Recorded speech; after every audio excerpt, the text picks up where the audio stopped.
ఈ exit polls నిర్వహించిన సంస్థలన్నీ మనకు అందుతున్న సమాచారం ప్రకారం ఆ రెండు పార్టీలకు సంబంధించిన ముఖ్య నేతలకు ఎగ్జిట్ పోల్స్ రిజల్ట్స్ చెప్పేశాయి. జగన్మోహన్ రెడ్డి గారికి తెలుసు ఆంధ్రప్రదేశ్లో జూన్ 1న ఎగ్జిట్ పోల్స్ ఏమేం చెప్పబోతున్నాయనే విషయం. ఏ ఎగ్జిట్ పోల్ ఏం చెప్పబోతుంది అనే దానికి సంబంధించి ప్రధానమైన ఎగ్జిట్ పోల్స్ ఇచ్చే లెక్కలు, నంబర్లు జగన్మోహన్ రెడ్డి దగ్గర ఉన్నాయి. సేమ్ టైం చంద్రబాబు నాయుడు గారికి తెలుసు ఆంధ్రప్రదేశ్లో జూన్ 1న ఎగ్జిట్ పోల్స్ ఏం చెప్పబోతున్నాయని.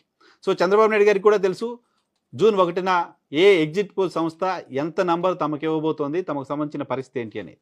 సో ఈ నంబర్లు ఆ రెండు పార్టీలకు సంబంధించిన నేతలకు చేరిన తరువాత జగన్మోహన్ రెడ్డి గారు కాన్ఫిడెంట్గా చెప్పడంగా కనబడుతోంది, చంద్రబాబు నాయుడు గారు సైలెంట్గా ఉండడం కనబడుతుంది. జగన్మోహన్ రెడ్డి గతంలో ఎప్పుడూ లేని స్థాయిలో విజయం పైన కాన్ఫిడెంట్గా ఉండడం మాత్రమే కాదు, ఒక నంబర్ కూడా చెప్పి చక్కగా విదేశాలకు వెళ్ళిపోయారు ఆయన. సో విజయం పైన ఆ స్థాయిలో ధీమాగా ఉన్నారు. వైఎస్ఆర్ కాంగ్రెస్ పార్టీకి సంబంధించిన నాయకులు విశాఖపట్నంలో ప్రమాణ స్వీకారానికి సంబంధించిన ఏర్పాట్లు కూడా చేస్తామని చెప్తున్నారు. ఎగ్జిట్ పోల్స్ తెలుగుదేశం పార్టీకి నెగిటివ్గా చెప్పే ఇలాంటి